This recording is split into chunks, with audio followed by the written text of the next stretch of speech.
kenapa enggak? Gitu. Okay, so do you think like in next year kan banyak sekali mengantisipasi Bitcoin akan bear market gitu. Oke, pertanyaan pertama gue mungkin gini, do you think like 70 to 80% correction di Bitcoin akan terjadi lagi di tahun depan? Kayaknya less likely ya. Less likely. In your personal opinion berdasarkan semua pandangan tadi ya. Iya. Oke, I see. Nah, oke, gini. Mungkin salah satu pertanyaan gue yang kedua gini. Kita tahu lah ya. Ini rumus capital market menurut gue. Gak tahu berdasarkan pengalaman gue. Trade in capital market, any capital market, basically majority always wrong, ya toh?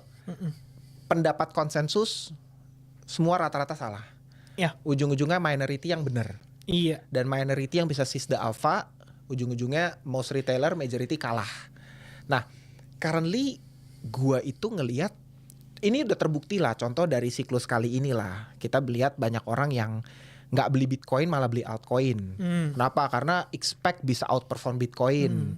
Playbooknya, wah nanti Bitcoin, Ethereum out season. Nyatanya nggak kejadian-kejadian kan. Like itu playbook yang sudah diantisipasi semua orang dari sejak 2023 2024 awal, 2024 akhir kan Q1 tuh sempat rally, 2024 Q4 juga sempat rally, beberapa banyak ekspektasi alt season akan terjadi, chartnya juga mendukung, and then wreck. Nggak jadi. Iya, pada wreck gitu loh, bener-bener metong semua gitu. Dan sekarang gue bisa melihat sentimen di market itu, most retailer, trader, content creator gitu, bahkan expecting bahwa Q4 akan jadi puncak bull run. So gue gak tau ya, gue lagi ngeliat ini sesuatu yang kok well anticipated. Semua orang melihat hal ini. Nah biasanya ya less likely happen malah kan. Iya. Menurut lu gimana, bro? Less likely-nya nih dalam artian apakah berakhir di situ atau malah jadi extended? Mungkin seperti itu ya pertanyaannya. Atau malah jangan-jangan lebih cepat nih udahannya. Bisa dua-duanya. Iya sih. Ngerti kan? Gue malah nggak tahu ya, nggak tahu. Ini oke, mungkin gue share pandangan gue pribadi dulu ya. Again, gue bisa salah, sangat bisa salah, gitu. Gue nggak pernah bilang gue pasti benar, tapi kayak view gue saat ini sangat subjektif tentunya ya. Q4 di saat semua orang expecting akan jadi blow off top atau kayak puncak bull run, lu bisa jadi koreksi loh yang terjadi di Q4 gitu loh. I'm not sure. Karena semua orang anticipating gitu loh. Dan bisa jadi di Q1 di mana semua Q1 2026 di mana semua orang sudah calling 2026 bear market gitu ya. Iya. Malah bisa jadi extended gitu. Iya. Q3 malah ketemu local top, habis itu malah sideways or correction, habis itu tiba-tiba rally lanjut lagi gitu. Gue gak tahu karena pada dasarnya itu pengalaman gue konsensus selalu salah gitu. Menurut lo gimana, bro? Kalau aku sih patokannya data. Oke, good. Jadi gak mau terlalu feeling mengikuti ya. Euforia, lu skip euforia. itu semua ya, analisa ya. Betul. Jadi aku selalu bilang sama teman-teman viewersku juga sama. Ya. Kita kalau bisa lebih ke react the market. Patokannya lebih ke data yang sudah jadi aktual. Gitu nggak usah kan. Prediksi ya. Ya kita nggak perlu terlalu banyak predicting, mengira-ngira gitu. Akhirnya decision kita tuh dasarnya nggak jelas gitu loh.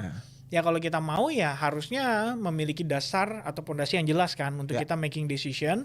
Dan apa yang terbaik ya pilihannya data. Kita lihat data sesuai atau enggak, gak sesuai dengan ekspektasi kita ya kita udah boleh antisipasi. Itu aja sih mungkin. Nah tapi kalau misalnya pertanyaan gue terkait alt season yang sudah dinantikan semua orang tapi belum terjadi-jadi gitu. Menurut lo gimana? Is it still going to happen?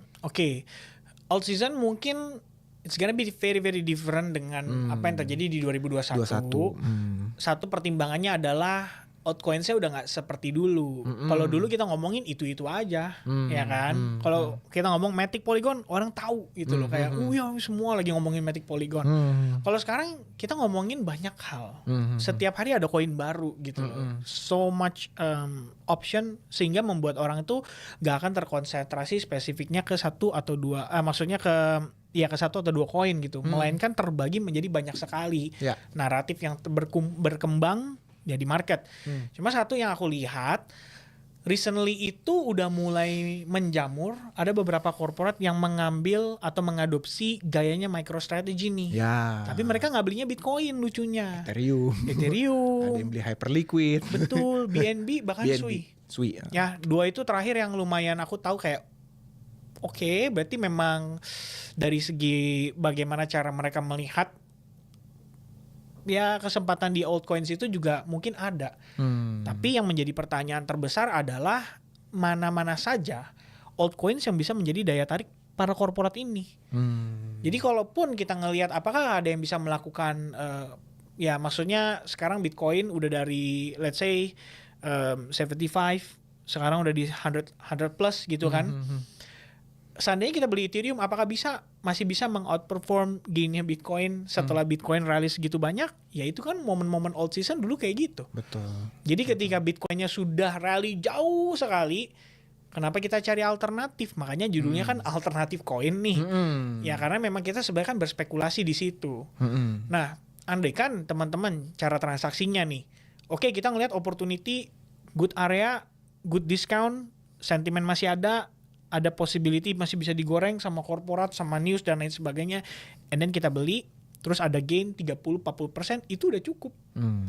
Take profit, lu udah cuan. Selesai gitu kan. Maksudnya jangan lagi berpikir buy and hold and then round trip. Atau berharap jackpot 100x gitu ya. Iya, itu mungkin bisa kalau teman-teman mainnya di Meme coin. Altcoin kayak gitu dong. Altcoin sudah nggak akan bisa. Altcoins cara transaksinya kita harus menyamakan dengan metode seperti teman-teman trading di stock market aja udah. Lihat fundamentally, sentiment, price action, good, buy, ada risk management, stop lossnya di berapa, target profit di mana, keluar, taat sama aturannya. Udah selesai itu aja. Nice. Jadi ya nggak bisa lagi kita ngarepin kayak 2021 beli apa aja semua happy. Kayaknya tidak memungkinkan untuk saat ini. Udah nggak gitu ya playbook out seasonnya udah nggak gitu ya. Betul. Mungkin hanya naratif season lah ya, naratif tertentu yang Betul. punya sentimen katalis tertentu dia yang bisa kayak dapat atensi dari market gitu. Yang lainnya ya udah melempem aja gitu. Mungkin bisa kok, adalah mungkin kesempatannya, tapi window of time-nya akan semakin menipis. Betul. Jadi kayak misalnya nanti kalian jangan kaget nih kalau ngeliat tiba-tiba 1 minggu, semua koin rally naik semua. Gitu. Nanti yang bertahan lewat dari 1 minggu belum tentu banyak. Bener. Bisa jadi kayak gitu. Got it. It's very strong view. Nah gini, gue boleh tahu gak kalau gitu sekarang alokasi portfolio lu tuh kayak gimana sih sekarang? Apakah lu 40% di kripto atau gimana gitu? Gimana bro? In total apa gimana nih kok? Jadi kalau misalkan kita ngomongin cuma buat kriptonya ya. Oke, like in total misalnya in total semuanya gitu. Lu pegang cash berapa persen, lu trading forex berapa persen gitu. Oke. Kayaknya ranging aja. Kripto mungkin sekarang jadinya kayaknya udah 30%-an sih. Oh, oke. Lu udah reducing. Udah reduce betul. Makin reduce. Sebelumnya? Sebelumnya lumayan lah, kayaknya around 60% deh. Oh, jadi lu bener reducing kira-kira setengahnya exposure lo ke kripto sekarang. Betul. Sisanya itu udah dijalanin dari Q4. Sejak Q4 rally itu 2024. Oh, di jadi situ mulai banyak reduce-nya. Di tahun ini lu udah mulai nge-reducing malah ya. Kalau tahun ini iya. Oke. Nah, jadi menurutku ya udah kita cuma tinggal defensif aja, enjoy the moment, and then waiting for the bear market berikutnya. Oke. Nah, sisanya di mana allocation-nya? Cash lu berapa persen sekarang? Cash mungkin sekitar 30% ya. Oke. Tapi cash ini lebih banyak dibantu sama istri juga kelola. Oke. Buat beberapa yang sifatnya lebih kalau aku bilang lebih konservatif ya. Oke. Jadi kayak mungkin deposito berjangka atau dibelikan emas. Lebih kurangnya seperti itu. Oke. Nah, sisanya lagi trading. Forex. Iya, forex dan kripto lah. Oh, gitu. Jadi itu 30% tuh spot ya? Spot, betul. Oke, 40% ini gabungan antara futures dan juga forex. Iya. Lebih besar mana trading. lo forex atau futuresnya? Ya trading lah, oke. Forex I think. Forex ya? Ya, sampai sekarang. Size-nya tetap lebih besar. Betul. Oke. Nah, dari 30% kripto lu, alokasi lu di mana aja sekarang kalau lu nggak keberatan share? Masih majority Bitcoin ya. Berapa persen? 80%? 70%? I think 70 sekarang. Oke. 70 to 60. Oke. Udah makin di-reduce juga. Reduce lagi. Iya. Rest apa aja? Restnya stable. Oke. Yaitu masih parkir di cash. Kemudian juga Ethereum. Ethereum? Ethereum masih, recently malah lagi kayaknya, ini mulai confident nih kayaknya nih.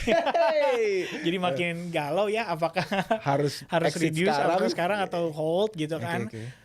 And the rest lebih banyak spekulatif sih. Jadi kayak altcoins tapi nggak banyak kok. Paling kayak 2%, 1,5%, 3%, segitu-segitu aja. Apa aja contohnya? Sui gitu? Macam-macam iya. Sui, kemudian Solana. Oke. Yang masih nyangkut Cardano. Oh. Itu dari cycle 2021. Serius masih holding sampai sekarang? Masih holding. Gila. Tapi average price-nya udah turun lah. Kalau dulu kan nyangkutnya lumayan tinggi. Cuma 2022 lu serok banyak. Jadi average down banget. Paling beruntungnya sebenarnya di XRP sih. Waktu 0,203 tuh banyak banget akumulasi di situ. Nah, sekarang udah berapa? Sempat $3, 3 lebih, ya? betul. Oh, nice. Cuman keluarnya juga nggak benar-benar puncak di $3 ya. Jadi kayak along the way 19 udah mulai reduce, 25 udah mulai reduce. Begitu dapat 3, wah reduce-nya lebih banyak lagi. Nah, itu asal muasal cash-nya dari sana. Oh, nice. Bagus dong. Terus berarti lu gila lu holding Cardano sekian lama, gila lu. Lu fans Stablecoin. Lu fansnya Charles Hoskinson gue. Iya, sampai akhirnya dia mencari ini ya, UFO. Itu kayak oke, salah nih. Error tuh orang. Gue dari nontonin dulu sampai kayak udah males banget. Udah mulai gak jelas nih. Gak jelas ya. Gitu ya. Cara lu sizing kayak gitu sekarang ya. Dan mungkin along the way di Q4 lu akan reduce lebih banyak lagi ya. Iya. Plan lu untuk bear market berarti gimana bro? Lu apakah akan full cash atau lu yang 40% tetap trading aja atau trading lu tetap trading. Atau lu akan giga shorting gitu? Enggak sih, kayaknya nggak akan giga shorting juga. Ya. Cuma maksudnya jadi kita ngebiasain itu bukan kayak nangkep momen. Ya maksudnya aku lebih nyari konsistensi aja. Mendingan aku kayak gini gitu loh. Pokoknya cari tenangnya deh. Titik tenangku seperti ini gitu kan. Kayak aku per kuartal.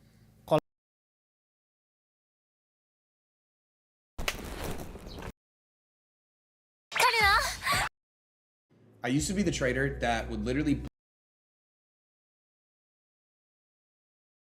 4.26% with the 2-year currently yielding 3.72%.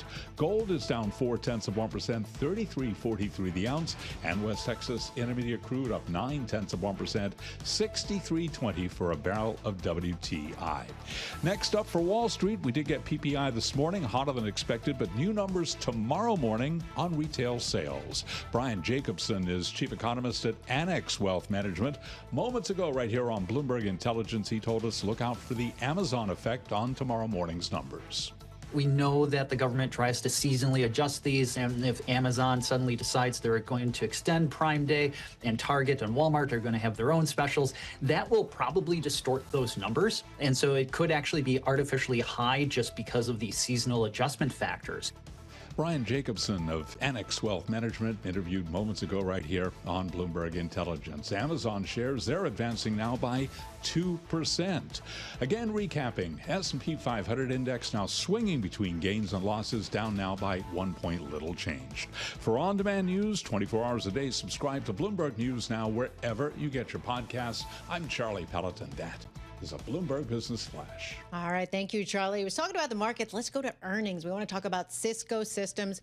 So you had sales from its AI projects, right? They're beginning to pick up, but the problem was that its forecast for the current fiscal year, well, it was a little bit on the conservative side, and that investors didn't like that very much. Let's find out why. So let's go to Woo Jin Ho. He's Bloomberg Intelligence Senior Technology Analyst, joining us from Princeton. Woo Jin, thanks for joining us. I got to ask you right off the bat, what did investors, did they just think that they should be benefiting more from AI spending? What was the issue? Yeah, I think a couple of things. AI was one of them, but also there's this big product refresh cycle that investors were hoping would drive better growth. But at the end of the day, the guidance was a reminder that they are still tied to IT spending. And I viewed it as more as prudent conservatism because they don't know what's happening on the second half of the year, given where we are, where we have little visibility in terms of rates as well as tariffs still. So the company recognized about $1 billion in AI revenue in fiscal 2025. And I guess AI infrastructure orders from large cloud providers were over 800 million in the quarter. So where do we think these numbers can go? Yeah, look, Paul, They forecasted $1 billion in orders for fiscal 25. They doubled that in fiscal 26, recognized $1 billion of it this year. I wouldn't be surprised if AI revenues grow at least another 50% from here. And they're penetrating multiple pockets, right? Not only into the cloud, but if you think about it longer term, when enterprise adoption really starts kicking in, there is going to be a growth driver. So we have to see where it'll be in 26 and 27 when enterprise grows. But the partnership with NVIDIA should be beneficial to them longer term. Well, is the AI sector, is it just too competitive? I mean, who are some of their peers? How are they doing against them? Well, if we think about it, well, they have multiple, they're in AI in multiple vectors, right? So from a networking space, Arista is one of the bigger competitors, as well as a smaller company called Celestica. They're also very, very big on optical components, and they're coming up against companies like Marvell, as well as Ciena. And they also provide AI servers, and think about Dell and HPE. So look, is it competitive? Yes, but they're one of the few American vendors that can actually supply components all the way to the system hardware. Wooj, what are companies like Cisco and Dell and some of the other big American companies throughout the tech stack chain, what are they saying just about the environment in terms of demand from their customers? Are they sensing waning demand or wavering demand, just to see how some of these, I don't know, tariffs or other economic policies may work out? Sure, Paul, Cisco is one of the first hardware bellwethers that came out. I will tell you from the numbers that I've seen on the companies that have reported, the IT spending environment has actually been more resilient than I had thought. I went into the quarter with my mid-year outlook as being a little bit cautious and negative. And quite frankly, the results have come in better than I had anticipated. The outlooks have come in better than I anticipated. But the fact of the matter is, I don't know what's going to happen past December. And I think Cisco's guidance reflect that. We'll have a better sense in a couple of weeks from now when companies like Dell and then HPE after Labor Day when they report. Did they talk about their guidance at all about the impacts? We mentioned tariffs quickly, but did the impact of tariffs? If so, did they intend how do they intend to lessen that impact from tariffs? Cisco has been probably one of the better companies in terms of managing expectations of tariffs, as well as maneuvering the supply chain with the tariff. So in terms of managing expectations, they embedded tariff impact in their guidance. And because tariffs came in a little bit lower than we had anticipated, that actually helped EPS just a little bit. Going forward, all of the guidance includes the tariff impact. Now, the one thing I will add, we're still waiting for the semiconductor rulings as it relates to Section 232. We'll see where it stands. If we do have a negative ruling there, that could not only affect Cisco's guidance and margins, but also the rest of the electronic space. So I'm looking at the stock, Wooj, Cisco that is, and it's up about 18% year to date, so certainly beating the market. And I look at the A&R function, I see 16 buys, 10 holds, and 1 sell. So kind of a little bit of a split out there on the street in terms of expectations. What do you think the bull case is for Cisco from these levels? Yeah, the bull case is fairly easy, Paul. Faster than 5% to 6% growth, driven by the product refresh cycle, security as a main driver for Cisco. That's going to raise multiples, and if it's going to raise multiples, it's going to you have a higher stock from where it is today. So Chuck Robbins, Cisco CEO, is going to be speaking with BTV anchors Ed Ludlow, Karen Hyde just after 11 o'clock. So if you were in that room, what would collect 20%, 30%, that's it, done. Nextnya compound lagi, tapi 20-30%, tapi bisa lebih gitu. Jadi patokannya tetap lebih ke situ. Game plan-nya untuk jangka panjang. Creating konsistensi itu. Keren. Jadi kalau misalkan kita mikirnya kayak momen, wah ada rasa FOMO jadinya, ya kan, kayak wah ini kalau gua nggak sekarang nggak life changing nih. Life changing, ya. Akhirnya orang all in malah nyangkut. Oke. Iya kan? Lu best performing, gue boleh tahu nggak along this past 10 years, best performing year lu tuh di tahun berapa? 2021 itu? 2021 termasuk yang terbaik. ROI tertinggi lu? Iya. Oke. 2024 kemudian menyusul. Jadi 2024. Last year lu being very profitable banget. Iya. thanks to Trump ya. Oke. Karena dia menang ya. Iya. Jadi ada beberapa yang selama ini tidur, wah ini dia waktunya. Gitu. Nice. Wah keren. Dan ketika bear market tahun depan pun, ya plan lu still solid. Lu benar-benar nggak akan yang kayak bet on shorting gila-gilaan juga. Probably nggak juga ya. Gitu. Karena kan gue nggak tahu nih, ini banyak sekali kan gue bukan bilang analisa ya, tapi kayak asumsi playbook orang yang akan kayak the next opportunity itu bukan long tapi short the top gitu. Kayak which I think berbahaya juga. Kenapa? Karena most altcoin kalau teman-teman perhatiin itu banyak sekali yang udah minus 90%. Gitu loh, dan kayak nggak gerak. Like lu berani nge-short yang udah drop 90%. Iya. Gue sih mikir gitu loh, ngerti kan maksudku. Gue gak akan segegabah itu untuk shorting yang udah di dasar minus 90% gitu. Ya which is memang bener terjadinya ujung-ujungnya playbooknya different lagi setiap cycle gitu loh. Nggak, banyak orang kan anticipating, wah siklus akan terulang, kita akan playbooknya bisa gini, nanti di top Q4 exit 2026 shorting gitu. Kayak gak tau ya, kayaknya gak akan terjadi yang se-easy itu gitu loh. Benar. Iya toh? Kalau aku sih ya lebih kayak gitu ya, jadi lebih ke reacting. Anticipating boleh, cuman tetap dong kita harus ngeliat juga kan prosesnya nanti seperti apa. Jika memungkinkan mungkin ya kita bisa lakuin. Jika ingin membuat konten mungkin sekalian ya, wah giga shorting nih, lu lihat gue berhasil gitu. Tapi ya teman-teman harus ingat lagi. Benar-benar. Oke, mungkin terakhir ya gue mau nanya gini, anjir kita udah ngobrol berapa lama? 1,5 jam kayaknya ya. Ada gak sih? Kayaknya ada ya. Oke, mungkin gini, gue mungkin tanya kalau gitu gini deh, mungkin like just gue mau lu sekarang ngasih tips ke audience, terserah mau itu makro, mau itu trading wise or anything gitu.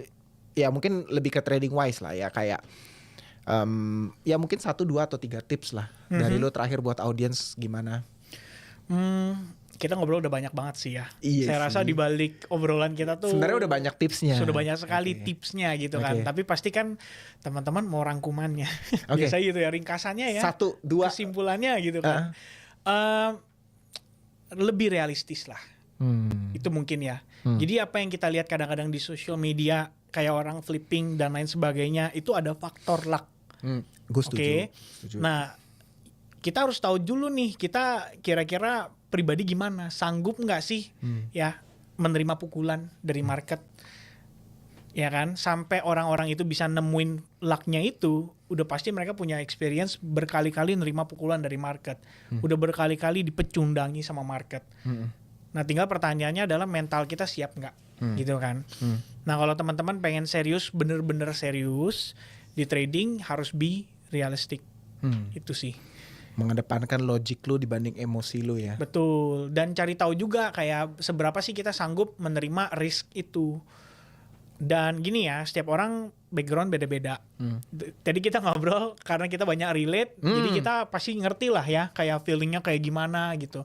Mungkin teman-teman ada yang relate kayak kita, mungkin nggak relate kayak dengan kita, dan itu nggak ada masalah juga. Benar. Accept siapa itu diri kita, tapi ya sebisa mungkin menyesuaikan dengan kita punya karakteristik. Karena untuk kita bisa menang di market harus dengan menguasai diri kita. Betul. Itu tantangannya tuh. Betul, agree. Sebelum lu memahami market, pahami dulu diri lu. It's I think one of the most important lesson yang gue juga belajar sih. Iya. Itu nggak bisa. Kalau lu singa ya lu singa, kalau lu kuda, kalau lu ikan lu berenang, kalau lu monyet lu manjat. Iya. Like gue being honest sama kalian, ini gue pernah ngomong juga actually di another session gitu ya, kayak gue juga nggak confidently say edge gue itu di trading gitu, ngerti kan? Although gue ngerti semua ilmunya, gue belajar melalui proses yang sangat panjang, but I don't think I'm the kalau ditanya edge nomor 1 gue ya bukan trading. Gitu. Jadi gue nggak akan bilang kayak wow trading gitu. No, that's not my edge gitu. Jadi kayak lu harus tahu edge lu apa, keahlian lu apa, emosi lu mainnya di mana, apa yang lu bisa lakukan dan kuasai paling baik, ya lu harus bermain di area itu. Instead of nggak tau ya, memaksakan diri. Lu monyet tapi lu memaksa untuk berenang gitu. Bener.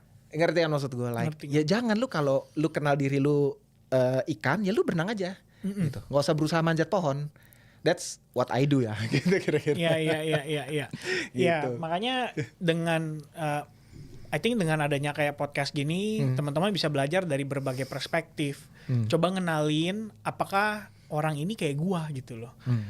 Apakah gua kayak dia gitu kan. Kalau misalnya iya, mungkin boleh dipelajari jejaknya.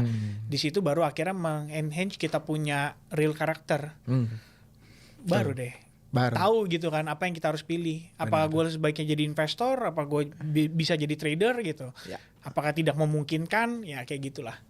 I think that's the tips. Jadi jangan memaksakan apa yang bukan menjadi jati diri kita. Betul. Gue sendiri lebih confident being investor instead of being trader. Jadi ya gue gak akan maksa diri gue trading gitu. Bro, thank you banget nih. Gue kalau gitu kita move ke segmen terakhir ya. Ini bullish versus bearish biasa. Jadi gue akan sebut satu ticker ke lu bro. Dan lu cuman boleh jawab bullish or bearish. Gak boleh netral. Oke. Ya. Tapi again ya, teman-teman, this is not financial advice ya. Apapun yang gue tanya ke Kevin bilang bullish or bearish, itu pendapat pribadi, nggak ada masalah. Gitu. Bukan berarti harus dibeli ya? Iya, bukan berarti bearish lu langsung short besok gitu, atau bullish lu langsung long, nggak. Iya. Opinion pribadi, oke? Let's start from ini dulu deh yang udah, gue mungkin lu lebih banyak familiar sama yang cycle sebelumnya juga ya. Saya Polkadot. Bearish kayaknya nih. Bearish ya. Shiba Inu. Bearish ya, I think. Bearish. Udah sisa-sisanya doang ini. Litecoin. Bullish. Oh, bullish. Oke. Internetnya. Ton. Tahu nggak Ton? Tahu Ton coin? Yes. I think it's bearish. Bearish. Avalanche. Bullish. H-bar. Bullish. Bitcoin Cash. Bullish. Chainlink. Bullish juga. Ini Step. kayaknya yang disebutin portofolio Alpha ini. Mirip-mirip. Iya. XLM. Bullish. Bullish. Oke. Sui. Bullish. Oke. Cardano. Stablecoin. Jadi. Aduh, susah nih untuk jawab yang terakhir nih. Enggak, ini belum terakhir. Ya. Oh, belum ya? Belum. Bullish. Oke. Relatively bullish. Relatively bullish. Apalagi dia belum banyak bergerak kan. Bener. That's the other thing I think ya. Bisa jadi masih ada window buat dia gitu. Karena belum banyak bergerak ya. Gue quite agree on that gitu ya. Hyperliquid. Bullish. Dogecoin. Bullish. Tron TRX ya. TRX ya. Ini mah koin dijagain bullish. Solana. Still bullish. BNB. Still bullish. XRP. Bullish. Oke. The last two. Ethereum. Bullish. Bitcoin. Bullish. Masih bullish juga. Oke. Susah nih guys. Oke, guys. Again, gue remind sama kalian semua kayak gue harap kalian benar-benar dengar ini and take semua cerita, semua story. Tentu kita nggak ada any means untuk nyerang personal or anything, dan semua yang juga kita ngobrolin ini tentu bukan financial advice. Ya ini pure gue ngorek-ngorek ceritanya Kevin, and thank you banget lu udah sharing, bro. Thank you banget waktunya. Sama-sama kok. Please jangan kapok-kapok ya, gue undang ke sini ya. Siap. Nanti mungkin next time beberapa bulan lagi kita akan update market outlook, portfolio semua dari Kevin lagi. Pasti akan seru banget gitu. Oke, that's it guys untuk BLP 24 ini. See you on next episode. Bye-bye. Bye-bye.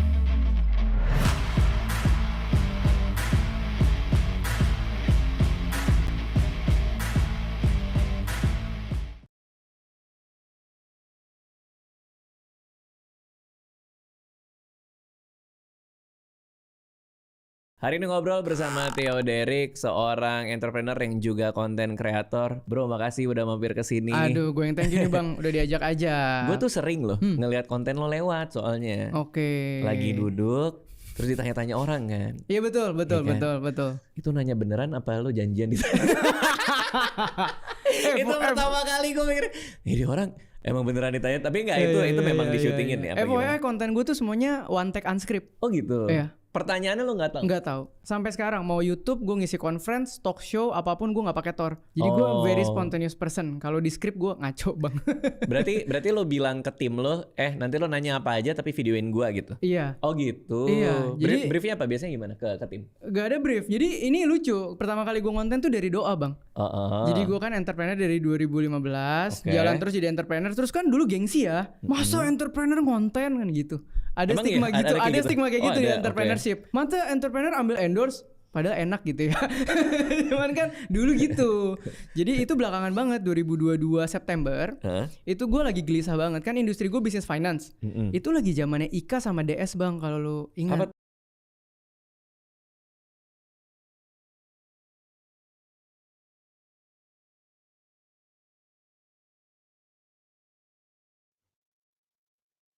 Oke, ada yang tanya USDT dominant. Or Bloomberg News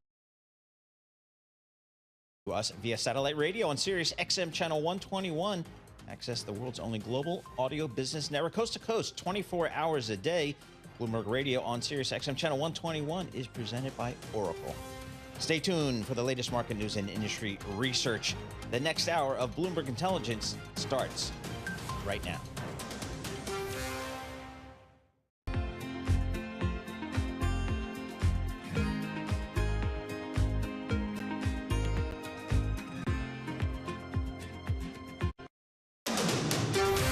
This is Bloomberg Intelligence with Paul Sweeney. The real outperformance has been the U.S. corporate high yield. These are two big-time blue-chip companies. One person's chaos is another person's animal spirits. Breaking market headlines and corporate news from across the globe. Our view is that the economy is slowing down. There is the possibility of a debt spiral. Both quantum computing and AI are going to power the future. People are just buying everything with tech. Bloomberg Intelligence with Paul Sweeney on Bloomberg Radio, YouTube, and Bloomberg Originals.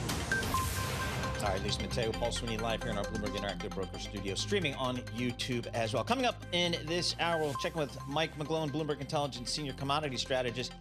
Bitcoin, briefly touched, I don't know, higher here. We're down a little bit here, 119,000, but we were at 124,000. What's going on there? So we'll check that out. We're also going to bring you the discussion with Chuck Robbins, Cisco CEO, speaking with Bloomberg anchors Ed Ludlow and Caroline Hyde. We'll bring that to you live. It'll be a simulcast with Bloomberg Television. We're going to talk some Deere earnings. How's the U.S. farmer doing out there? We hear it's pretty tough on the farmer, and Deere usually gives you some good feedback. Chris Ciolino, he's going to join us, Bloomberg Intelligence, senior U.S. machinery analyst. It's Thursday, which means we chat with Barry Ritholtz. We have no idea what we're going to talk to him about, but I guarantee you it will be interesting because he's Barry Ritholtz. So we got a lot coming up this hour. We're also going to speak with Tom Gallagher, Miami International CEO. This is the crypto exchange that is going public here today, and I think it's going to be a hot deal. It says it's well oversubscribed. So we got a lot coming up, and we'll bring that to you in just a moment. Right now, let's go to Charlie Pellet for Bloomberg Business Flash. Hi, thank you very much. MIAX on that ticker for Miami International. We'll keep you updated as we get more information. This Bloomberg Business Flash brought to you by Oracle. Attention growing businesses. Oracle's offering to cut your current cloud bill in half if you move to Oracle Cloud Infrastructure for new U.S. customers with minimum financial commitment. See if your company qualifies at oracle.com/Bloomberg. Right now, we have got stocks trading mixed. We have got the S&P 500 index down a point, little change there. NASDAQ also little changed, higher by 8, up 0.1%, while the Dow lower by 84, a decline of 0.2%. The Russell 2000 index of small cap shares, though, dropping 1.3%. 10-year 4.26%, with the 2-year 3.72%. Gold down 0.5%, 33.39 the ounce, and West Texas Intermediate crude up 1.2%. 63.42 a barrel. Cisco Systems after earnings and ahead of the interview with Chuck Robbins, Cisco Systems down by 0.7%.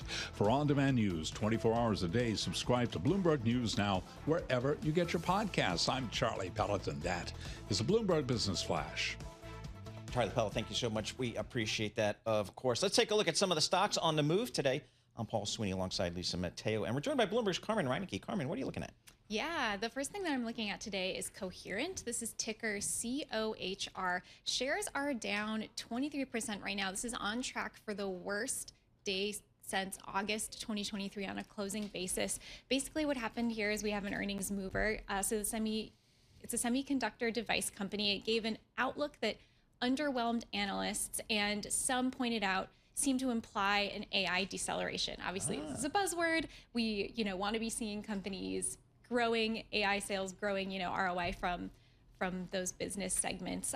The firm also said that it would sell its aerospace and defense business unit to Advent for $400 million, and this is to pay down debt. All right. Now, Deere, the farmers not doing so well. So that reflects Deere. Yeah. So Deere, ticker DE, is also down today, currently down about 7.7%. This is the worst intraday drop since May 2022. Also an earnings mover, the company paired its full year earnings outlook. They said that lower grain prices are curbing farmers' spending. They also pointed out that tariffs ate into profits. And so seeing a negative impact there to the American farmer from the tariffs. Yeah, and USDT dominance. Jadi gue buka aja chartnya. Halo guys. USDT dominance. Jadi gue buka aja chartnya. Ini chartnya dari USDT dominance. Dan setiap kali USDT dominance ini naik, itu bearish guys buat market crypto. Dan ini ini beberapa bulan yang lalu actually ya, gue ada bilang ini head and shoulders dan USDT dominance ini drop. Teman-teman bisa lihat ya, ini strong support guys. Dan kita tuh sekarang lagi ada di area yang itu ya. Jadi menurut gua ada potential temporary pause guys dari market crypto rally ini, dan jangan expect too much. Tapi apakah alt season itu dibatalin? Enggak guys, jawabannya. Tetap ada alt season menurut gua. Dan menurut gua boomnya itu ketika kita breakout guys. Karena kalau teman-teman cek setiap kali USDT dominance ini naik, contohnya dari sini ya Desember ya ini sideways, Januari kan kebanting kan. Terus saya cek nih, USDT dominance ini naik, altcoins-nya berdarah. Sebelah sini USDT dominance-nya naik. Nah, ya. Naik 78%, ya altcoins-nya berdarah. Dan kita ya berharap aja ya kalau USDT dominance ini nggak drop. Tapi menurut gue pribadi this is it. Karena kalau teman-teman hitung by wave, ya gue consider ini 1 kayak gini ya. Ini 3 langsung ke bawah sini, 4, ya 5-nya. Ini gue kurang lebih kayak gini. Nah, reference-nya ke bawah sini guys. Ini final wave-nya. Atau bisa kayak gini ya. Nah, kurang lebih kayak gini. Ini lah ya. Ya ini potential wave movement ya buat USD.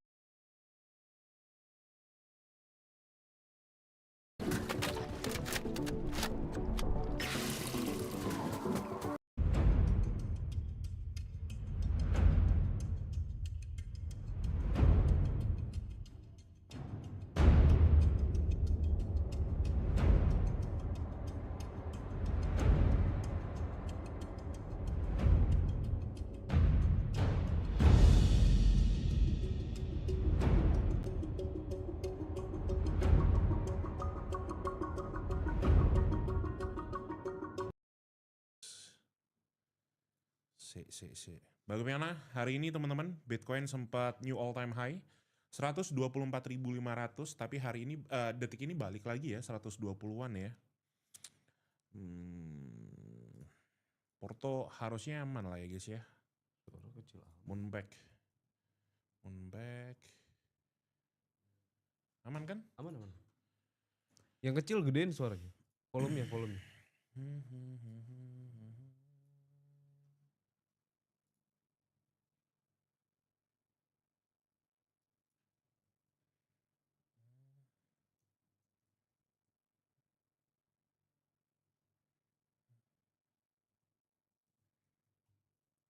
Good night guys.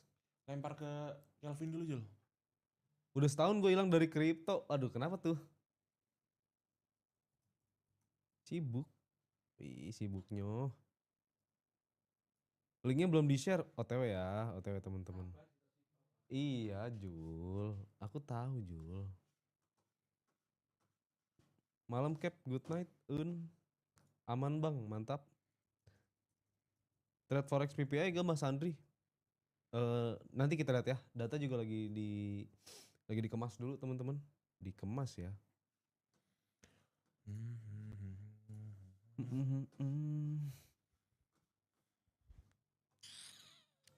Mic aman semua berarti ya, oke. Morning Jiz L. Malam Akelvin dan Cap. Malam Merdi. Good night. Sehat ya. Bau-bau USD menguat, semoga aja enggak. Kemarin juga pada bilang gitu. Data belum dikeluarin udah pada wah sell now katanya gitu. Jul, piye we Jul mengganggu jadwal live? Itu ada orang yang ngetik Jul, gue cuma bacain aja, nggak usah marah-marah. Dulu rame-ramenya ikut cap waktu dihujat karena ya. Terus piye? Bener penak zamanku to. Iya. Penak zamanku to, guys. Piye. GM lah. Ntar guys ya, kita yeping dulu guys. Datanya juga masih lama juga kan ya. Like-nya dulu lah. Like-nya cuma 24. Apa-apaan itu? What the hell? Dari berapa? Dari 100? Like-nya cuma 25 ya. Emang boleh diginiin? Ada siapa aja nih? Cukup rame juga sih. Aman Cap. Bang lo ganteng dari ujung kaki sampai leher. Suara kecil amat. Emang masih kecil? Enggak. Udah enggak ya? Tadi gue cek. Jangan lo Jul. Kenapa sih Jul marah-marah mulu anjing? Ngarah ke atas atau ke bawah nih Cap? Ke kanan ya. Sih, udah jelas kanan. Ke kanan. Thanks ya Bang, meskipun belum bisa gabung private tapi selalu bisa bayar kos dari nonton Moonback. Anjir. Terharu Cok. Terharu, nangis dong. Anjing. Goblok. Serius kamu itu? Zen, ya Allah, semoga ada rezeki lebih ya biar bisa makin gacor. Amin. Gacor gitu ya. Najis anjing. Kecil Cap apanya? Cap maksudnya dikatain kecil Cap? Matamu buta. Iya udah Jul. Udah. Aku telat enggak? Baru mulai. Bahkan belum mulai juga ini guys. Modal ideal Bang, modal ideal apa? Ideal buat trading. 5.000 lah kalau kata gue. Menurut gue sih 5.000 ya. Di bawah 5.000 sih kerja aja dulu anjir.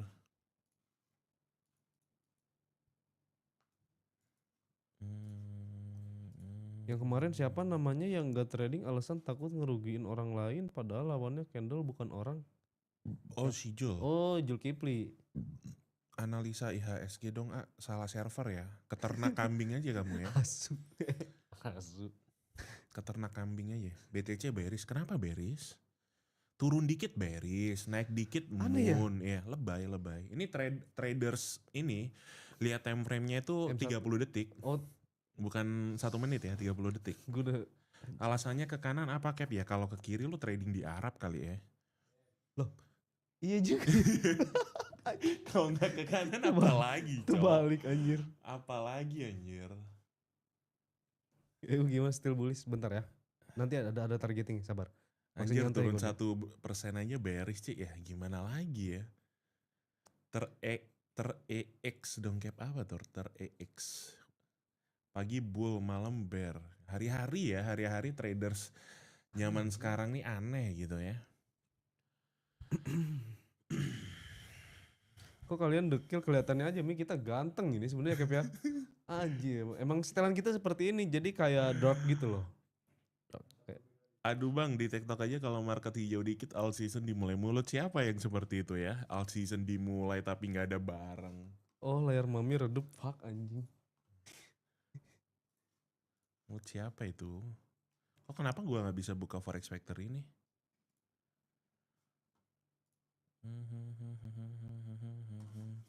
Ntar guys. Ngobrol dulu aja kita, santuy.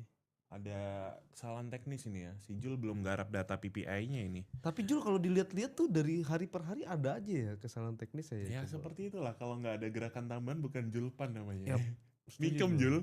Mingkem gak lu? Oh. Lagi serius dia. Aduh. Kenapa nggak bisa buka data Forex Factory ini? All season itu tapi lu cuman bawa USDT, pakai VPN Cap. Biasa kalau trading news lebih enak pakai buy stop atau market order, buy stop sell stop aja. Cap kira-kira bull sekarang tuh bakal kayak tahun 2020 gak sih Cap? Enggak, market capnya udah jauh beda guys. Nggak apa-apa Cap dibilang dekil, yang penting saldonya gokil kelas. Anjay. Mulut mami ku tampar aja itu nanti. Enggak, layarnya redup katanya. Layarnya Oh redup. layarnya redup. Lagi pengen bercanda. Memang ya? dia itu. Iya. Matanya burem dia sekarang. Udah tua dia.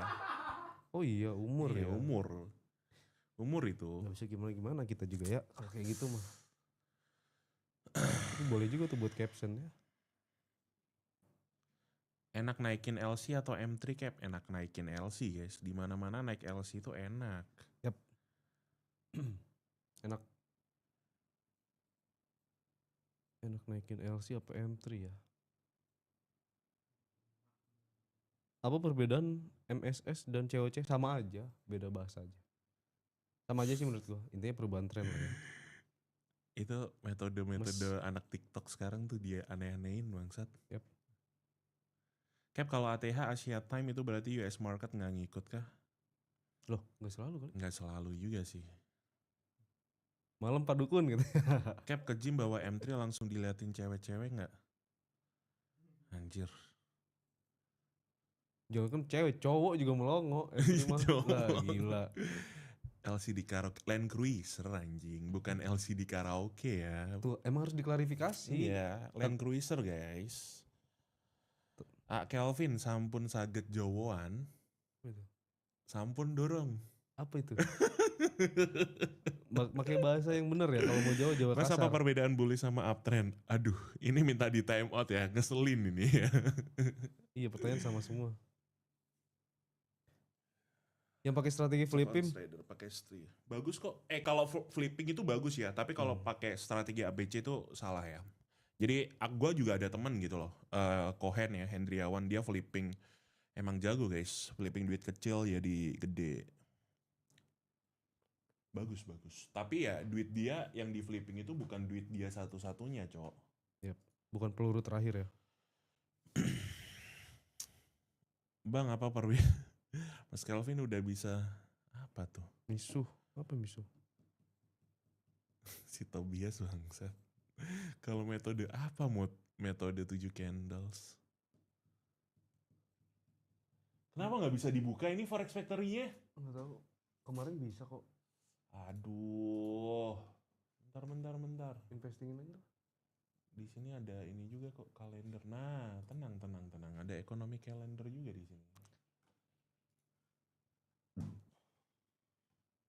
Di AMDX Q1 Q4 per minggu itu dibagi di jam berapa aja?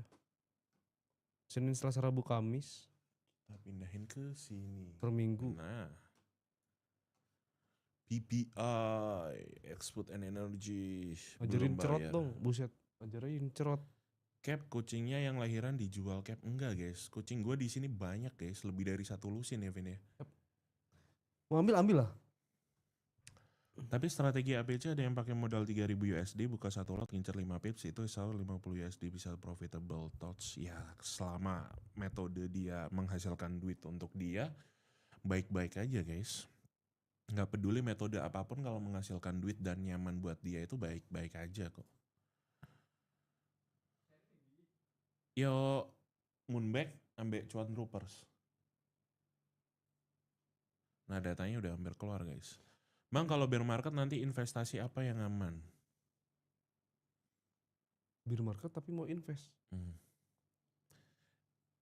Emas boleh, Iya obligasi, investasi manta, Bang nggak boleh gitu. Bull market aja manta turun 90% lebih guys. Kalau metode menghasilkan, aduh. Itu gimana coach itu harusnya, tapi dia CH aja. Kelvin kalau news gini PPI atau CPI sebenarnya harga market udah price in kah? Enggak juga. Ini PPI menurut gue bakalan low momentum sih guys, bakalan low momentum. Tapi itu ada unemployment claim juga nyempil satu dia. Nggak penting unemployment claims. Yep. Cuman pengangguran, sama aja kayak lu ngitungin jul aja. Kenapa tuh? Ya nggak ada gunanya juga kan. Cap ya yang nggak ngomong maksudnya ya. unemployment jual Bukan lu Jul. Dia lagi mangap itu, untung gak denger anjir. Tapi kan dia dengerin sound kita di headset aja. Gak fokus otaknya kayak kalau lagi mangap ke sana fokusnya. Game of attention. Bear market short manta menarik gak Cap? Sakarepmu ya. Sakarepmu itu.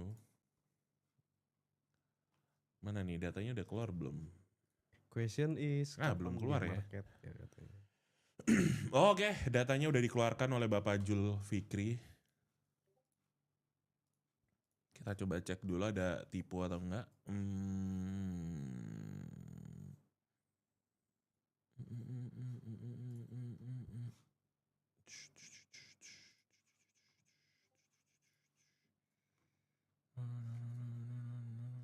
Oke, terima kasih orang baik. Jul, asetnya dulu entah nggak sesuai Delon. Situ. Bentar ya. Bapak Jul masih tipe ya. PPI. Nggak apa-apa Jul. Santai Jul. Ojo gemeter Jul. Iya, manusia salah itu normal. Nggak, ya. sing bagian bawah itu nggak inline anjir. Ambek sing kanan nih. Hah? Oke.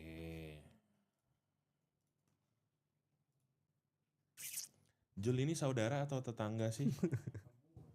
Hah? Kata dia nemu. Tenan nih. Bentar guys, tipu ya guys. 15 menit lagi nih guys. Iya ini. Kalian Porto bagaimana guys hari ini guys? Full senyum kan? Potong titit Jul katanya.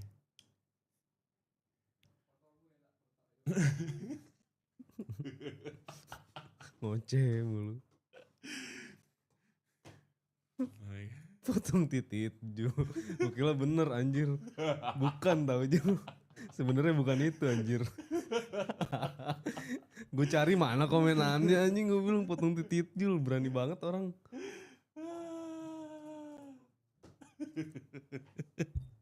Porto merah merona. Admin Yepi. Sing bagian actionable strategy gue loh. Bagian kiri ini kan terlalu rapat, harusnya kan renggang-renggangan. Sik ya guys. Sabar ya. Santai. 13 menit lagi tapi. Udah TP semua alhamdulillah. Nice. Congrats Bang. Semangat Bang Jul, kamu pasti bisa. Semangat Bang Jul, kita semangatin guys. XAU full senyum. Rani kan dia? Short ya.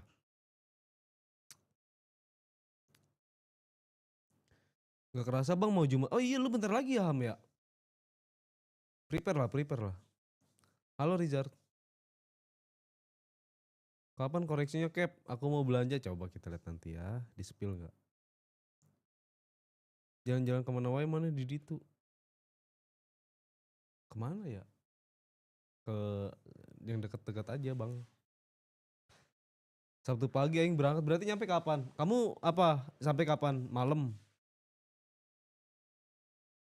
Menurut Bang Kelvin lebih susah XAU atau Forex? Enggak ada yang susah sih. Gampang sama aja sih maksudnya, kayak ya udah yang susah mah ngendalin diri sendirinya. Padahal market mah gitu-gitu aja sih menurut gua. Kalau pergerakan ya SAU lah ya, lebih volatil.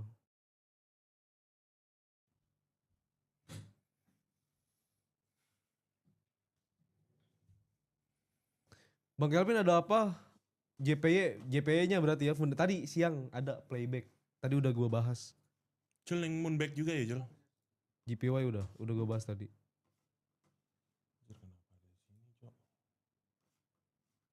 Oh 10 pagi, oke. Ya udah. Lu naik apa Ham? Pesawat katanya. Oh. So apa sih? EXO konsolidasi Coba, lama ya. mitos gak? Dari Senin sih masih stabil gitu-gitu aja guys. Masih belum ada funda yang mendukung. Kenapa? Iya kan,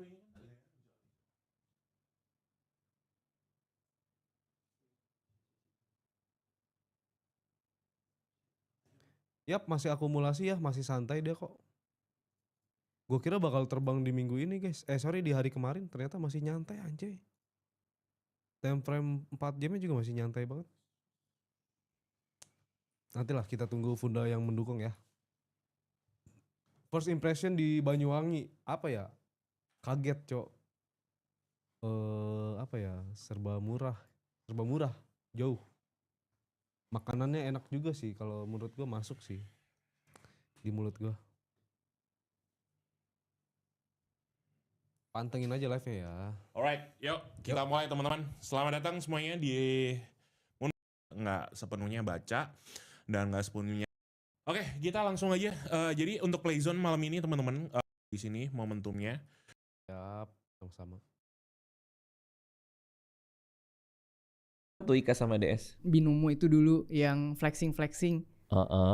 Indra Kents dan Doni Salmanan. Yang ada masalah itu ya ternyata bahwa itu. Iya, jadi karena terlalu banyak konten finance di twist untuk jualan, orang tuh nggak sadar impact konten finance ke hidup orang tuh besar. Oke. Jadi 1-2 decision keuangan dia salah ambil, keluarganya tuh kena impact loh. Oke, gue paham karena banyak yang punya niat lain tapi diomonginnya itu investasi. Iya. Itu ini. Akhirnya udahlah, gue udah gelisah. Gue doain Tuhan kalau emang gue boleh jadi berkat lewat sosial media, kasih jalan. Gue cuma bilang sama tim gue, nih si ini ya, gue bilang ya udahlah, kira-kira yang sesuai sama strength gue aja kita bikin konten.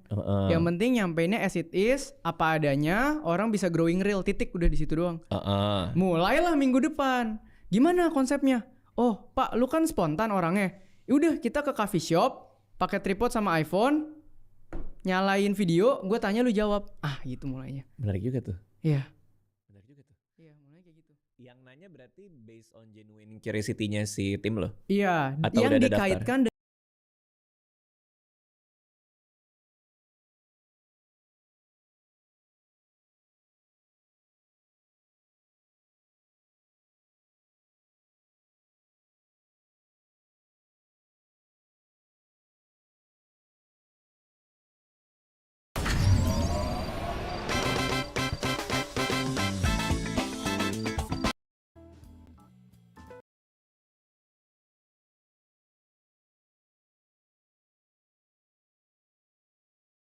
That's impacting Deere? Sure. You know, we've been in this kind of prolonged downturn in the ag economy. Crop prices continue to deteriorate. Farm fundamentals remain weak. Interest rates remain high. We have the overhang or the uncertainty around the trade environment and export market access. Really, there's really no signs, or I would say green shoots yet that we're at this inflection point. I think the positive takeaway is that inventories are coming down.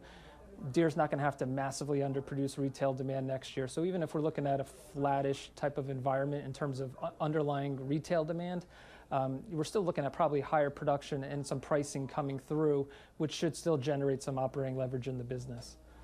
So, Chris, when demand is down for their core farm equipment, what does Deere typically do? Do they let inventories build? Do they get promotional to move inventory out the door? How do they usually manage that? Yeah, so it's a delicate balancing act, right? I mean, it's almost impossible to time the cycle. And what they've been doing, for the better part of this year and even at the end of last year, they had been underproducing retail demand to bring down those elevated inventories. They've done really a commendable job on new equipment. The big issue right now is still on the used equipment inventory side, particularly on tractors, which are still quite elevated. And you're right, they are allocating more merchandising programs and pool funds to help address that issue and move the equipment. And I think you see that partly reflected in their production precision ag business this quarter, and pricing actually flipped negative, which was a surprise to us. It does appear that this is relatively transitory. We should expect pricing to bounce back next quarter. But yeah, it's been they've done a real good job of managing inventories. It's just when you're slogging along through the bottom of the cycle here, it does become quite challenging. So then I got to follow up. Are you still cautious about the pace of their recovery? Yes. I would say signs of recovery are still, pretty elusive to us. And if you just look over the last couple months, you continue to see further downward pressure on crop prices, which at the end of the day is one of the bigger drivers of Deere's business and farmer cash receipts. We had a pretty ugly WASDE report this week. It looks like we're going to get another year of record corn production. So those stockpiles continue to build. which is really going to keep somewhat of a ceiling on crop prices here in the near term. So we think this recovery is going to look much more modest or subdued than what we typically see during a normal cycle. Right now, we're still anticipating, a modest, flat to up 5% next year in terms of underlying retail demand for large ag, particularly in North America. Chris, excellent stuff as always. Chris Ciolino, senior U.S. machinery analyst for Bloomberg Intelligence. And again, that's tough out there for for the farmer out there who sees rising costs and across the board, across many of the cost centers there. And the top line, as Chris was just mentioning, as we heard from our farmer, Mr. Hefty, yesterday, commodity prices are low. That's a tough thing to get past. And, even Mike McGlone said the technology is getting such that they're getting more per acre than they ever have, which is good from that perspective, but that just creates more supply. Yeah, and the technology is not cheap either. Due to the technology, right, exactly. And the technology it's expensive. Yeah, you go out to a John Deere lot. I mean, they're not giving those things away. There's big tractors and those things. Yeah, and the machinery sector in general, it was expected to bottom out this year, but I don't know, with trade talk too and everything, I mean, that just might not happen. It might continue. Yeah, and we talked to this farmer from South Dakota yesterday, and he called out something which I just kind of hadn't thought about, and I should have, which is farmers tend to use a lot of debt to finance things like buying a tractor, buying feed for the upcoming year. And so they do go to their local banks. They do rely on their local banks. They have mortgages on their land. So when interest rates go from where they were pre-pandemic to where they are now, boom, that's a big hit to their profitability. Yeah. I hadn't thought about that. And the cost of labor too. Yeah. So anyway, a lot going on there with the farmer, but we love keeping close to the American farmer here. Let's go to Barry Ritholtz. Why? Because it's Thursday, and that's what we do on Thursdays. We talk to Barry Ritholtz, Ritholtz Wealth Management. He's also got a little podcast that just crushes it out there called Masters in Business on Bloomberg Radio. Great guests every week and some real good insight into these markets. Hey, Barry, let's talk. I'm just reading your recent missive here. How do you get people to think about concentration risk in the equity markets where it seems like only a handful of stocks really move the market and represent most of the performance and most of the capitalization? Is that good or bad, or how do you talk about that? Well, there's been an ongoing concern for, decades, certainly years, that we have a market that's driven too much by a handful of companies until you actually do a little work as opposed to just repeating what you saw on Twitter or TikTok, and you find out, hey, this is kind of where we've been historically. That's before we get to the issues that these 7 companies aren't doing 7 businesses, as our Bloomberg Intelligence colleague, Eric Balchunas, has pointed out. Collectively, the Magnificent Seven has made about 846 acquisitions over the past decade or two. And so these are really giant, technological, wildly diversified companies. I know I'm at risk of saying something that when the market crashes, people will point to and say, hey, that was the top. But just looking at this objectively, there's only 3,500 companies in the Russell 5000. And when people try and figure out why is that the case, well, just these 7 companies are responsible for over half of that shortfall, and there's been a lot of M&A. So, yeah, we have bigger, broader, technologically competent conglomerates, especially considering that, since the Microsoft antitrust case a quarter century ago, we just haven't been exerting a lot of antitrust limitations. We're allowing these companies to bulk up. Think about what Microsoft owns, what Amazon owns, what Facebook owns. These are massive, massive companies. They're no longer just their core business. I want to say Amazon is barely a retailer anymore. They're a cloud player with this little side hustle selling crap to people at home. That's exactly how you put it. One of those who get orders from there. Yep. Thanks, Larry. So do you have any concern about valuations? I mean, you're mentioning so many different companies, earnings season winding down too. Yeah, so we've been hearing for a couple of years now how bad earnings are going to be this quarter, and that, gee, this market can't grow into this valuation.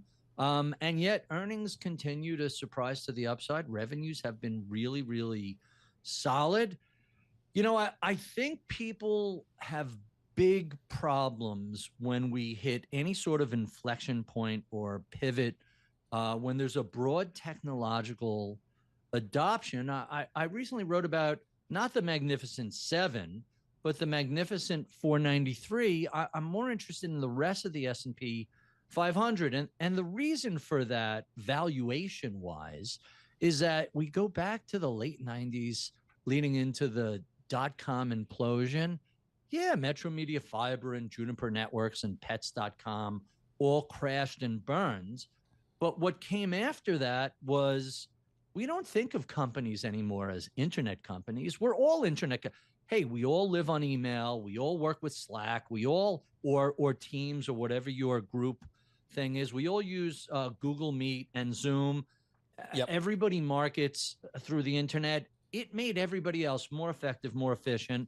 The chart I showed was just revenue per employee from early 90s to now.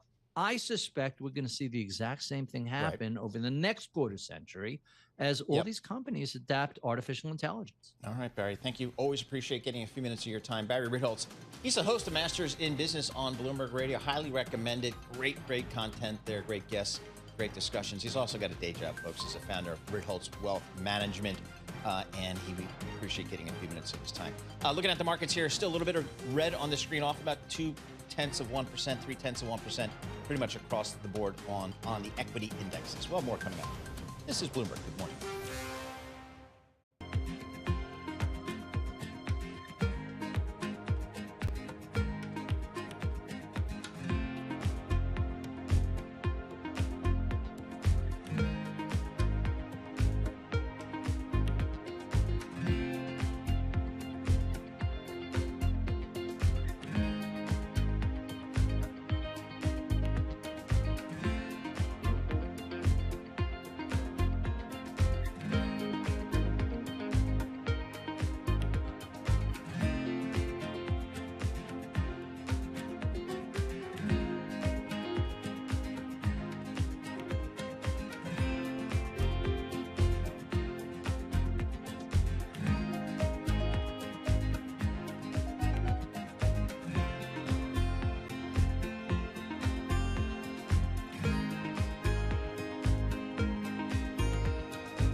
Markets, headlines, and breaking news 24 hours a day at Bloomberg.com, Bloomberg Television, and the Bloomberg Business app. This is a Bloomberg Business Flash.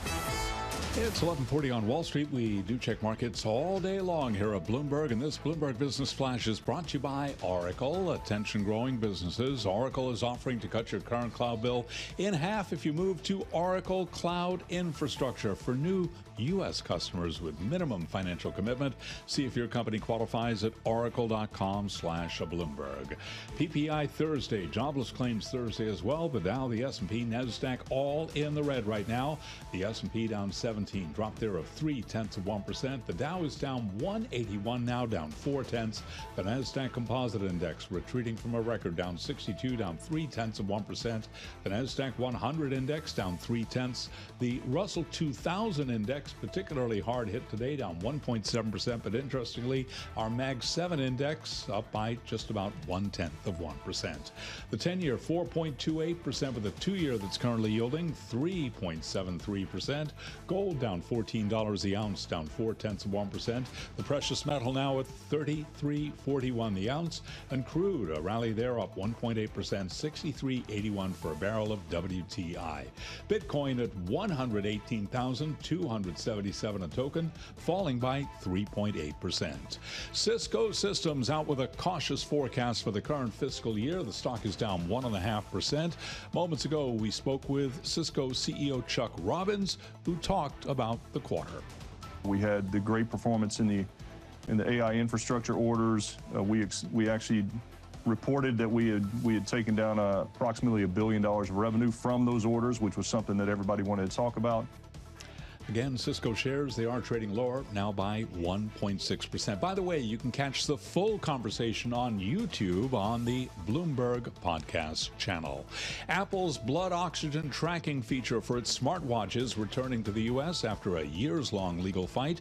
The feature, which was removed at the end of 2023 due to a patent infringement lawsuit by Massimo Corp and a U.S. customs injunction, will return for Apple Watch owners who bought the models with the feature disabled.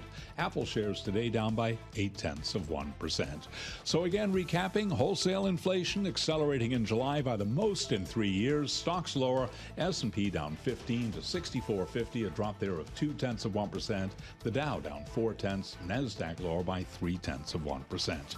For on-demand news 24 hours a day, subscribe to Bloomberg News Now wherever you get your podcasts. I'm Charlie Pelleton. That is a Bloomberg Business Flash. All right, Charlie Pellet, thank you so much. We appreciate that. Lisa Mateo and Paul Sweeney, we're live here with you in the Bloomberg Interactive Brokers studio in New York City. Or streaming live on YouTube as well. We are waiting on an interview with Tom Gallagher. He's the CEO of Miami International, which is a set of crypto exchanges, which is really cool. They're going public today. And I understand the deal, seeing the reporting from Bloomberg, well oversubscribed. The company priced their IPO at 23. It's indicating on my Bloomberg terminal higher, a range of 29.5 to 30.5. So it still has not opened yet. So I suspect he might be busy with that. So we will wait, see if we can get some access to Mr. Gallagher. In the meantime, have you ever been to Atlantis Paradise Island in Bahamas? I have once. Okay. It was fantastic. It was fantastic. I have not, primarily because I don't like people. And I it know. looks like it is a very large facility with lots of people, but it looks just awesome. And down there in Bahamas, the reason I raise it up is because they've been investing a lot of money in that property, and their Citigroup is doing a $1.93 billion debt refinancing for Brookfield Corporation's Atlantis Paradise Island, the firm's luxury resort in the Bahamas. So in the past 5 years, the property owner has invested more than $260 million in the resort, including a renovation of guest rooms, the Atlantis Casino, and new food and beverage concepts that helped drive record visits to the property in 2024 and this year. I can't believe you haven't been there. But they have the best, like, I know it's a great like family place too. Yeah. They have this water slide that you I can go know. down, and like the sharks are all around you, and you're inside the tube. It's I know. really, really I heard cool it's place. just awesome, and particularly for kids. But I was able to avoid it. And you're talking to the guy who avoided taking kids to Disney World. I know. So I know what I'm doing on this stuff, trying to avoid crowds. So we go more for the boutique hotels where they could snorkel and stuff. But yeah, but anyway, so they're not doing so well. Is that's the basic? No, gist no, of they're it? doing well. Okay. They're just doing this bond offering here, which I always, Okay. I'm always looking at deals and who's getting paid and who's making money and, and who's coming to the market here. And you wonder, with interest rates higher here, although they have come down. You look at the 10-year Treasury, it's down to 4.28. We were a lot higher just 6 months ago, 12 months ago. So just any pullback in the rates, we're seeing some of this corporate bond market issuance tick up here. So and as we heard from, corporate bond issuance, even in just look at the municipal bond market, was a record last year, going to be another record this year. And I always ask municipal bond people, why are they raising or issuing debt now when rates are higher versus 3 or 4 years ago when they could have issued debt when rates were much lower? And what I'm told time after time, municipalities don't issue debt when they can, i.e. lower rates. When they need They to. just when they need it. Okay. And that's kind of, as opposed to if rates would tick down 10 basis points, I'd be on the phone making 30 phone calls to the CFO saying, hey, let's bang out a deal. Because he could get 10 basis points difference and then maybe you could refinance something else you got on the balance sheet. So we have people on the desk that just do that all day. And they just look at companies' capital structures, Right. what you got outstanding, and when rates move, do you want to make some phone calls and try to get some deals done? That looks like that's what Citi's doing here with Brookfield Partners. So anyway, good deal there. Well, you're very popular in the bond market we in New were. Jersey. Yeah, we were. Exactly. All right, so we're waiting on this Mr. Gallagher, Miami International CEO. Again, Miami International, these crypto exchanges, and what a way to play, I guess a derivative way to play the crypto markets. You can buy the Bitcoin directly. You can buy some of the exchanges. You can buy Coinbase. You can buy some of these ETFs. And here's just another way to play it here. So we'll see if we can get him back on this. What else you got for us, All right. Lisa? So this one, this is I was talking about earlier when we were talking about Tapestry, right? They have all the fancy bags, like Yep. the Coach and the Kate Spade. Well, now there's this article in the Terminal. You got to check it out. Bag charms. You know those little charms that women are putting on the bags I that don't we were know talking bag about. charms. I know So now I'm you Googling don't. So bag now you have charms. to do it. Okay. Bag charms. They're selling for like $1,000. And this is like retail's next like little luxury thing. So this is what I saw someone down in the pantry. They had a little I forgot, what do you call it? Labubu? Is that Oh, I is see. that what Yeah. you call those little things? All right, I see it here. Someone had one on their little bag just down in the pantry downstairs. So I was talking about it, and I was talking with her about it. Oh, look, yeah, even in the article, there's a picture. If you check it out on the Terminal, there's a picture of the little Labubu charm. But this is a huge thing, and they're putting these like $1,000 charms on top of their, $10,000 person. But can't somebody just kind of walk up and pull it off, I guess? I don't know. No, they got to be sturdy. If you're going to pay Okay. that much, it definitely has to be sturdy. All right, and in this article, they have some disturbing pictures of these designer handbags, and dudes are holding them. Yes, yes. All right, so I'm missing out on everybody. that, right? I'm I don't telling have you. my little tote bag. No, well, the man purse, it does go on the man bag. purse. Yes, the man bag. A man Okay. bag, sorry. There you go, man bag. It's not the man purse, but I've been told. And yes, they do have them on them as well. So this is like a big thing, but it's a big part for luxury because luxury, it's been having a tough time, right? So Yep. this is a little bit something extra that these companies can do to kind of spark a little interest, right? Get some interest going as they don't do so well in the market. All right, interesting. Well, when you talk about luxury, and I've always been told that it's all about China. China is the incremental consumer, one way or the other. And if China, how goes China, so goes luxury a little bit. And what we've seen since the pandemic is they have not been traveling as much. Number one, and number two, when they do travel, they travel to Japan to take advantage of the weaker yen versus renminbi. But they have not been coming. You don't see them as much in New York as you did pre-pandemic. You don't see them in London or Paris or those types of places. And that on the margin's been a challenge, I know, for a lot of the retailers. So, all right, it looks like we have a little bit of a problem, or the New York Stock Exchange has a little bit of a problem with their phone communication system. So we're not going to get today Mr. Gallagher, but maybe we can get him in the future. So anyway, that stock priced at $23, indicating 29.5, 30.5. So keep an eye on that. Coming up, we've got some more stuff happening here in this marketplace. Looking at the markets, the S&P off 8 points, the Dow off 125 points, the NASDAQ off 30 points here. Looking at the Bloomberg Dollar Index, that is higher today. So that is good news for the greenback. Yield space, 10-year Treasury yields, they are up about 5 basis points here, giving back everything that they traded yesterday, 4.28% on your 10-year U.S. government bond. WTI crude oil, it's higher by more than $1, just still below $64 per barrel. Bitcoin down by 4%. Thank you, Tom. This is Bloomberg.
You're listening to Bloomberg Intelligence with Paul Sweeney on Bloomberg Radio. All right, Lisa Mateo and Paul Sweeney live here with you in the Bloomberg Interactive Broker Studio in Midtown, New York. We are also streaming live on YouTube, so head over to youtube.com. All right, here's the story my eyes went to immediately this morning when I came in.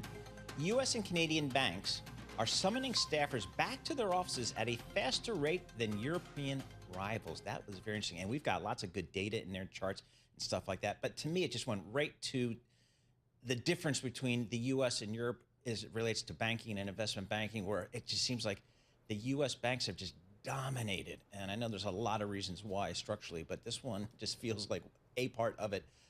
So we want to get right into it now. Tom Metcalf, finance editor for Bloomberg News. He's in our London office. Tom, what you guys find? Are American bankers really coming back more to the office more frequently than the Europeans? Yeah, it's a very, very clear trend, actually. So what we did, we went back, looked at the biggest 15 US and Canadian banks, and then also the biggest 15 European.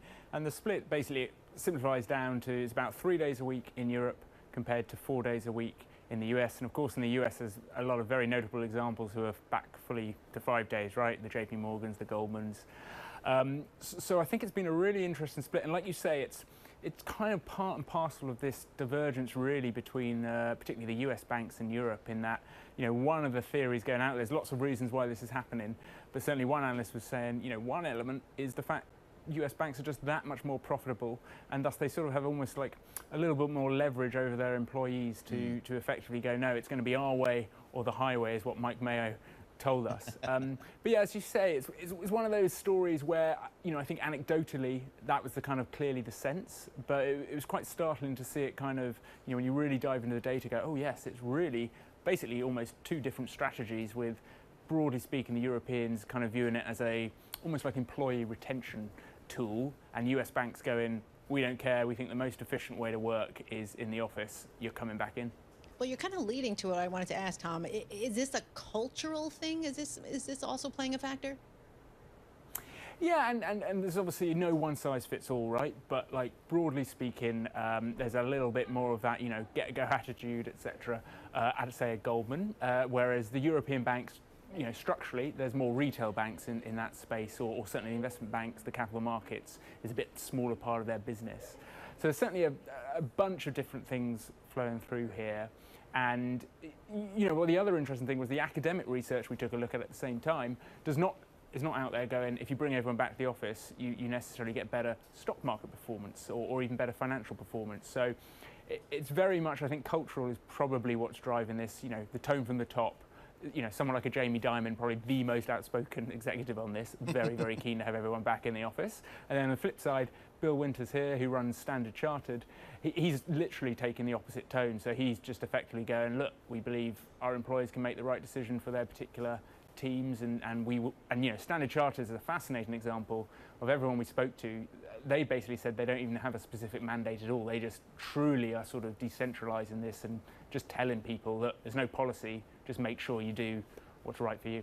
Wow, that's interesting. And I wonder, I'm hearing stories that, you know, back to work schedules and requirements may be used as a recruiting tool to attract and retain talent, i.e. Citigroup. I know Jane Fraser, the CEO there, she thinks it's a recruiting tool for Citi because they're only at 3-day mandate. Are other banks thinking that way?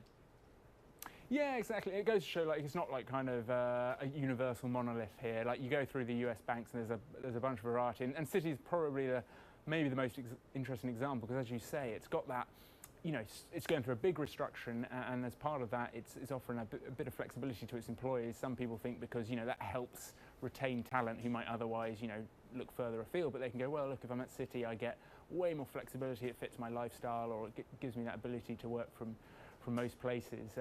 So it's really fascinating, and I think you kind of almost have to go case by case, but broadly speaking, still, if you're looking at a US bank, you can expect a little bit more strictness around RTO.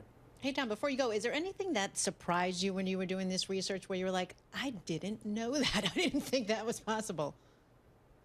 I think the biggest thing was like, how has it been 5 years since COVID? Okay. You know, I was just like, I didn't realize it'd been half a decade already. And I think, I mean, look, I think that's the sense of, you know, this is still very much a work in progress. And I remember writing about it, you know, during the pandemic and beyond. It was very much felt to be this kind of big philosophical debate about, you know, the future of work. And, you know, I don't think anyone's actually reached a satisfactory argument, I think, I think basically banks have settled into kind of where you think they would. Of course, the JP Morgan, Goldman are basically going, that was all nonsense, let's come back. And you know, I guess in some ways it's just that the firms are living up to their stereotypes, right? Like, you know, it's kind of the classic, we're in August in Europe, guess what, everyone's working from home and stuff like that. Tom, great article you and your team did. Tom Metcalf, finance editor for Bloomberg News, joining us from our London offices here. When I think back on my 30-year career in Wall Street, great career, very happy. But it all comes down to just the people. Yeah. It's just the people. Those are my memories of Salomon Brothers. It's people, members of First Boston, it's people. And you form those relationships by, I don't know, doing all-nighters with these people, right. cramming into flying here and there, just Yep. working, grinding together. It's not on, I can't imagine it's the same on a Zoom call, but maybe I'm wrong. But that's just, I'm glad I did it my way, or that's how our business was set up back in the day. Well, it's changing. Life, it all changes. Yes. So the kids, some of my kids are like, I'm not going back 5 days a week. I said, all right. It's a different thought process. Exactly. It's true. All right. For our listeners in the U.S., a reminder, you can listen to us via satellite radio on Sirius XM channel 121, Access the world's only global audio business network, coast to coast, 24 hours a day. Stay with us. Top stories and global headlines are coming up in just a moment. Market's still a little bit heavy here. S&P down 7, the Dow down 134, and the NASDAQ down 115. And for Tom on the Upper East, 118,000 for Bitcoin. This is Bloomberg.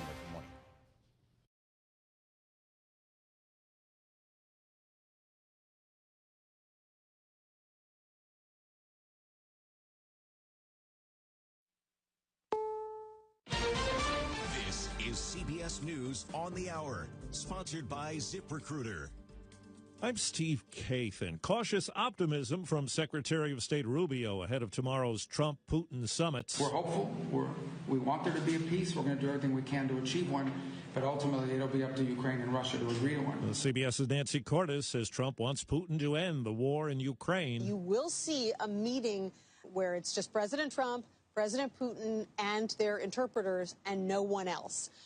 Then the meeting will open up, and their advisors will be involved, more typical for these types of situations. And then there's going to be a joint press conference, Trump and Putin, after the meeting wraps up. In the Middle East, Jerusalem reporter Linda Gradstein says peace in Gaza seems far off as Israel takes some new steps. For more than 2 decades, Israel has postponed construction on an open area of land east of Jerusalem called E1. But amid plans by several European countries to recognize a Palestinian state in the West Bank, Gaza Strip, and East Jerusalem, Finance Minister Bezalel Smotrich today announced plans to build 3,000 homes in E1, saying it will bury the idea of a Palestinian state. Well, CBS's David Schechter has details today of a new climate report. The American Meteorological Society's new climate report shows 2024 shattered records. Greenhouse gas levels, global temperatures, sea levels, and ocean heat all hit all-time highs. Glaciers saw their worst ice loss ever,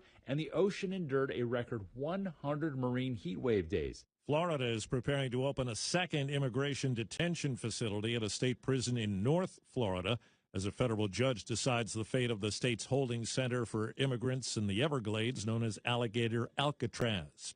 CBS's Michael Wallace tells us it looks like a meteorite may have hit a house in Massachusetts. Jim Dolan says he and his wife were in their Gloucester townhouse at the time. We just heard this bam, this pow, and I jumped up and I said, what the heck was that? They found some strange rocks that smelled of sulfur on their deck and some damage to the corner of their house. Boston College geophysicist John Ebel believes it was a meteorite. Every day there are meteorites coming into the atmosphere. But he says the odds of one hitting your house are like winning the lottery. Air Canada has begun canceling some flights and has plans to lock out flight attendants who threatened to go on strike Saturday.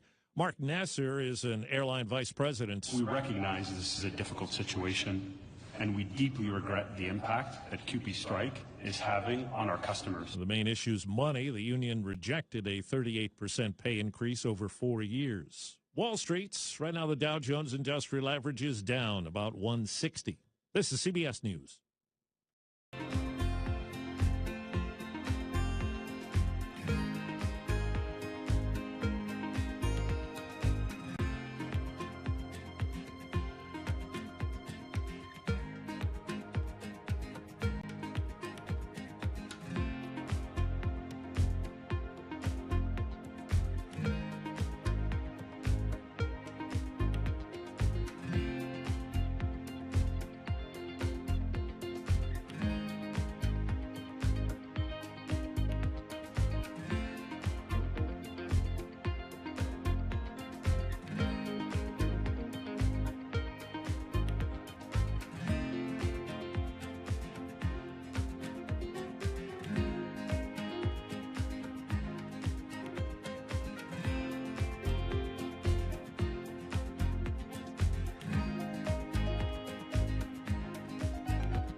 A kid's song that turned into an earworm is in the news. And you thought you'd heard the last of this kitty ditty. South Korea's top court has thrown out a 6-year copyright claim against Baby Shark's producers. It's ruled against U.S. children's entertainer John Wright, stage name Johnny only, who sued the Korean brand Pinkfong that turned the tune into a hit that went viral in 2016. Wright claims the music's his because he copyrighted his own version in 2011. Pinkfong insists it's based on a traditional sing-along. The South Korean court says Wright's version is too similar to get its own credit. Deborah Rodriguez, CBS News. McDonald's Japan has canceled a Happy Meal campaign that included coveted Pokemon cards. Resellers bought them all up, took out the cards, tossed out the food. Steve Kathan, CBS News.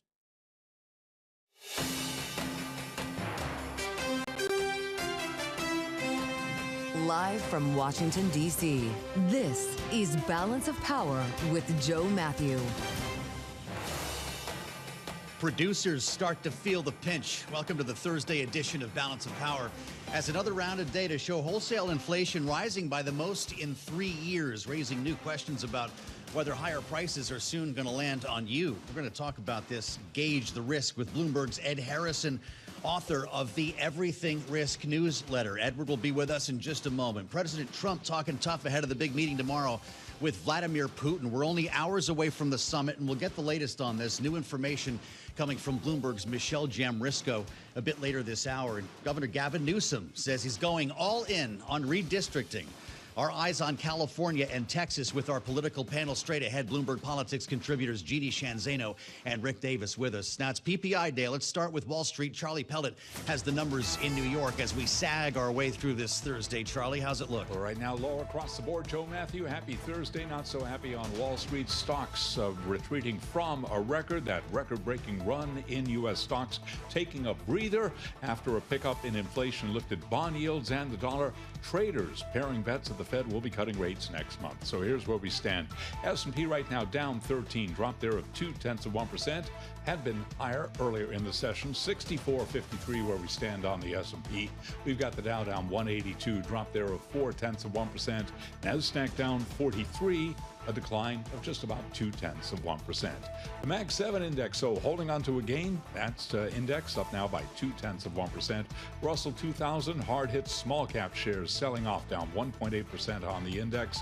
The 10-year 4.29%, the 2-year 3.74%. Spot gold at $33.39 the ounce, down 0.5%.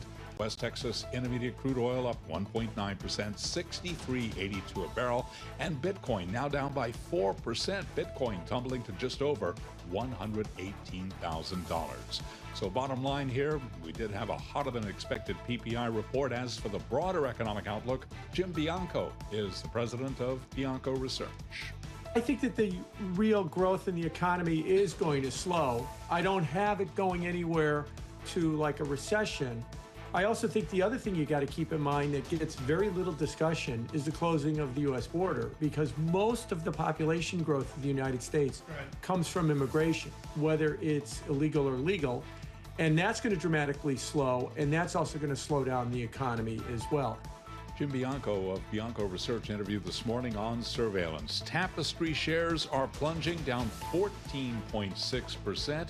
Tapestry's brands include Coach and Kate Spade. Its annual outlook for a key profit metric missed analyst forecasts due in part to tariffs, a sign that Wall Street is still adjusting for the full cost of duties on American firms.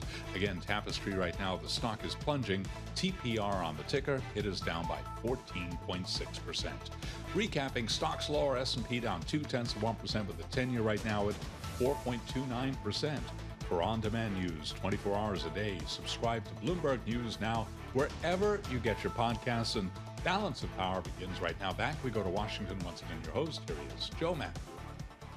All right, Charlie, always a pleasure to have Charlie Pellet along for the ride. He's a big part of this program because we keep tabs on the connection here between Washington and Wall Street. And we'll get back to Charlie in about 20 minutes, even less than that, for the latest on the Thursday trade. It's PPI day. Could be worse. We're sagging a bit coming off of very recent all-time highs, so we don't want to paint a picture like Wall Street is freaking out about the data, but it is raising questions here about the trajectory of inflation. Different questions every day as we kind of find our way with a new wrinkle here, filling in the blanks on the way this is starting to take shape here. We're going to talk to Edward Harrison about that in a moment. Thanks for being with us on the Thursday edition. You made it to Little Friday here on Bloomberg Radio, satellite radio channel 121. You can watch the radio on TV by going to Bloomberg Originals or YouTube, where I encourage you to search Bloomberg Business News Live. It's the coolest thing we have going. All of our shows from Washington to New York throughout the day. You can pause it, back it up. When you hear something good, there's nothing like it on YouTube. An hour from now, we may be walking you into the Oval Office. At least that's what the White House is telling us. Could be the big event of the day here for the president. He had his intelligence briefing a little while ago, and he's set to, quote unquote, deliver remarks. And we've gone through this before. That could mean a lot of things. And when they bring the pool into the Oval Office, featuring Lindell TV today, I just had to take a look at the pool assignment. Anything could happen, right? Questions start popping, and I suspect we are going to hear about the big meeting tomorrow. And we'll talk more about that later this hour with Michelle Jamrisko. The president will be wheels up first thing in the morning to Alaska to meet Vladimir Putin. This is going to be something. We're going to have special coverage throughout the day on that. So we begin with the PPI. You've been hearing the story here, warming up, overheated, whatever term you want to use. And Scott Bessent, the Treasury Secretary, may be rethinking his thought of 150 to 175 bips interest rate cut in September. He says we should have at least 1.5 points lopped off the top. That was yesterday on Bloomberg. Remember, we talked about this following his great interview on Bloomberg Surveillance. Showed up on Fox Business with a slightly different tune today. Listen. I didn't tell the Fed what to do. What I said was that to get to a neutral rate on interest, that would be approximately 150 basis point cut. I did not call for them to get there. The other